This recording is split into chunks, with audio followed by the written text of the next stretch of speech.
abu ɗaya ya mana saura, shine Rebab ga sunan sunan shi Rebab. Kamfanin da muke aiki da shi dai wannan ne dai kamfanin Valhalla, dukkanin Rebab ne da kuke gani. Gashi nan mun shiga kamfanin Rebab.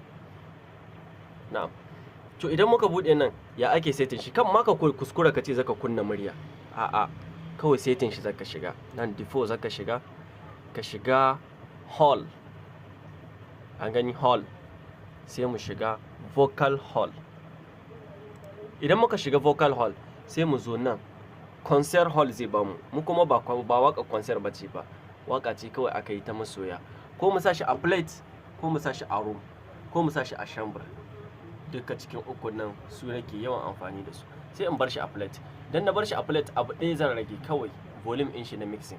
Nan babu ruwana da duka sauran wannan regulation, ko ɗaya ban na tabawa, saboda gashi a na zamani yake aiki, saboda ya ce wanda yake kamfanin yanzu. Idan muka duba kun gani 1960 1980, ina ruwanmu da tsohon zamani, na zamanin yanzu muke so. Kenan kawai abin da za mu yi rage yaushe za mu yi shi ma dai kamar irin na delay ne, ba zai taɓa haurawa ga sama 20 ba. Mu kunna mu shi. Allah ya yi dare gari ya waye, ki ɗaya zanwa baitukan soyayya.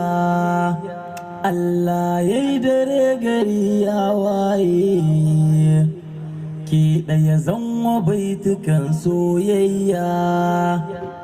Shikenan mun gama da